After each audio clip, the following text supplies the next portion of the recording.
د کہانی شروعات کیږي د یو ماشوم نه چې د هغه نوم سورو وي او سورو د خپل مشري رور سره د یو ریل ګاډي نه کویله پټي. دراصل ډیر زیات غریبانان وي او د گزارې د پاره دوی غلا کوي او اوس دوی د ریل ګاډي نه ډیره زیاته کویله پټه کی. اوس دوی دا کویله یو دکان ته د خرڅولو د پاره راوړي او پاغه دکان کې زلوبیم پخېږي. نو د دوران کې سورو د خپل مشري رور ته وایي چې مال زلوبې واخله. نو سورو ورته وایي چې ورځ به زه تاله زلوبې ضرور اخلم. د سره دومره پیسې نه وي چې د رور له زلوبې غشتې وي. نو سورو ورته وایي چې ورځ به موږ د دې ټول دکان دا زلوبې اخلو او دوی لا دا دکاندار د کویلې په بدل کې لک پی ورکی او دا دوانه په خوشاله خپل کور ته را روان دي. اوس موږ ته پته لګي چې د سورو یو وړه خورمي او دا درې وانه د خپل مور سره اوسېږي. اوس د مور ته پوښتنه کوي چې تاسو دا پیدا کم ځای نه راوړل. نو هغه د دې خبره څه جواب ورنکي. په هغه شپه باندې د سورو رور ګډو کار لذي. نو دا سورو ورته وی چې مام ځان سره بوزا. نو ګډو ورته وی چې آلته غټه بوجو چتول دي او ته د هغه کار د پاره لا ډیر وړو کې. نو سورو ورته په سر باندې دا کورسۍ موچته کی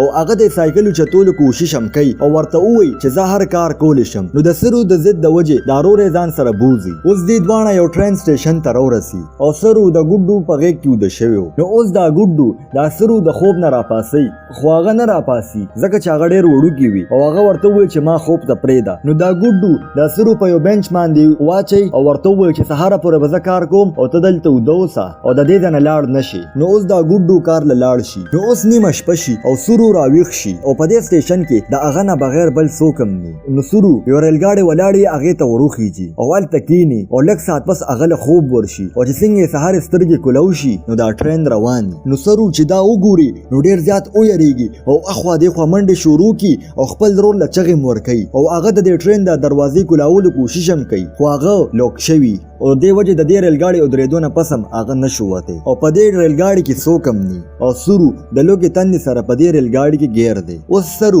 د ټرین سره بنگال ته ورسي یعنی د سورو د کلینا 1400 کیلومتر لري. اوس سورو د ټرین نه کوشي او ډایرکټ یو کاونټر ته راشي او د خپل کلی ټیکټ ته غواړي. خو دلته د سورو په خبره یوم نه پويږي ځکه چې د ټوله بنگالي ژبه کې خبره کولی او سورو د دې په خبرو نه پويدو او سورو لاړ شي او د ځان په شان نور ماشومان سره پریوزي او لګوخ پس دغه ته سړی راشي او د دې ځنه د ماشومان ځان سره بوزي. نو سرو پس چل باندې د اغه ځنه او تختی او هغه په دې غټ خار کې په دې شپه کې یوازي او سحر شي او سرو په لار رواني. نو په لار کې ورته یو خزه ملو شي چې دا غي نوم نور وي. نو هغه ورته وای چې ته چرته اوسېږي. نو سرو ورته وای چې زه په غنیش تل لیکي دا یو دومره وړو کې کلی وي چې د دې باره کې چاته پته نه وي. اوس نور سرو خپل کور ته راولي او خوراک پیوکي او ویم لامبي او بیا ورته وای چې سبا به یو سړی راشي چې هغه وتا خپل مور سره ملو کی. نو په سبا یو را مانو سړی راشي او هغه د سورو دا پوره جسم چیک کی او بیا د نور ته وای چې تا ډیر ښه کار وکړو ځکه چې ماته د داسې ماشوم تعالی شو. نو د سرو په دې باندې شک شي او چې موږ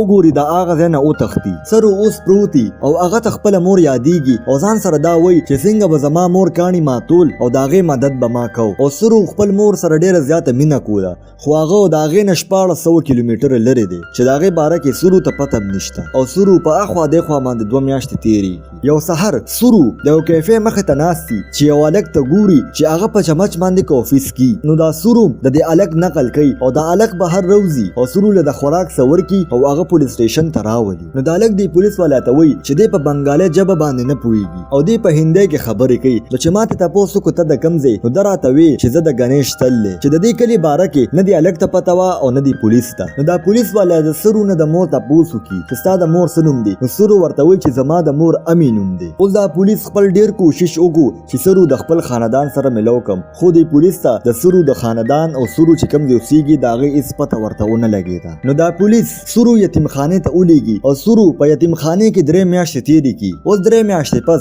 یو خزه سرو سره ملاوېدو لراشي چې داغه نوم سود وي او هغه دی سرو ته وای چې د 3 میاشتو نه مونږ ستا خاندان او ستا د مور تلاش کولو کوشش کوو خو مونږ ته هیڅ پته ونه لګیدا او مونږ ستا تصویر هم په اخبار کې ورکو چې دا اخبار دروازه د دنیا خلک ګوري خو هیڅ فائدہ ونه شو. نو سورو ورته وای چې زما کور ډیر زیات لري دی او زه خپل مور سره او ګډو سره ملاوېدل غواړم. نو دې کې ورته دا سود وای چې مونږ د تلاش کولو ډیر کوشش وکړو خو مونږ د ستا خاندان ملو نشو او د انتظار کولو هیڅ فائدہ نشته. او یو استرالیان خزه خاوندي چې هغه ته ځان سره بوتلل غواړي او هغه ډیر ښه خلک دي او ته به هغه سره ډیر خوشاله او ته به هغه ځان سره استرالیا ته بوزي. اوس مې سود دا سورو ځان سره کور ته راولي چې آلته نور ماشومان هم ناستي او دا سود سود د وړو ته د انګلیش ټکی خي او د هغې په طور طریقې پوهیي او اوس سورو استرالیا ته ولیږي او سورو مستر جون او د هغه ښځې سوله راشي چې هغه اوس سورو خپل زوی ګڼي او سورو خپل کور ته راولي. نو سورو وړوکي او د خټو کور اوسېدونکي چې دا غټ کور وویني نو ډېر زیات حیران شي او دې سره سوچ کې متلي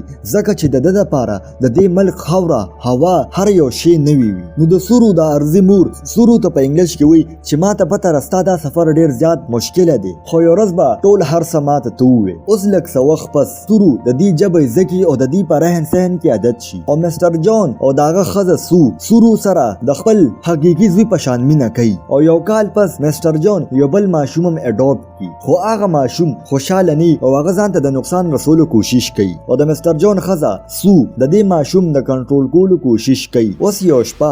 جړل نو دا سورو ورله لاړ شي او هغې له دا اوښکې پاکې کړي او ورلکلکه غاړه ورکړي یعنی اوس سورو پوره طریقې سره خپله مور وګڼله. اوس وخت تېرېږي او دې کې 20 کاله تېر شو او سورو موز غټ شوي او مستر جون او د هغه ښځه دا سورو بل ملک ته د پړایل دپاره لیږي او سورو د خپل رور له راشي چې د سورو نه پس مستر جون دې اډاپټ کړو خو د دې دواړو یو بل بیخي نه خوښ. اوس سورو چې د پړایي دپاره بل ملک ته لاړ شي نو په کلاس کې دا ټول سټوډنټان یو بل سره تعارف کوي نو دې کو ته دا سورو وایي چې زه د انډیا یم او زه په کولکتا کې اوسېږم او زه یو هوټل کولول غواړم او اوس چې دلته دا څومره سټوډنټان هم دي هغوی په کور کې پارټي کېږي چې په هغې کې سورو هم وي او دلته ډېر زیات انډین سټوډنټان هم وي چې هلته ډېر زیات د انډین خوراک هم پروت وي او په هغې کې ځلوبې هم پرتې وي. نو د سورو نظر چې په دې ځلوبو باندې پروزي نو هغه ته خپل ورکوټوالی رایاد شي چې د خپل رور ګوډو ته یې وې چې ما له ځلوبې واخله نو په دې کې ورته ګوډو وې چې زه به تاله یو ورځ ځلوبې ضرور اخلم. نو دلته سورو ته د خپله لمحه رایاده شي او هغه د ملګرو ته وایي چې زه د کولکتا نه بلکې زه د بل ځای یم او زه په ورکوټوالي کې روک شوی وم او زه په یو ټرین کې کېناستم او چې هغه ټرین ودرېدو نو هغه بنګال ته را رسېدلی و. نو دلته ورته دا سړی وایي چې ته په ټرین کې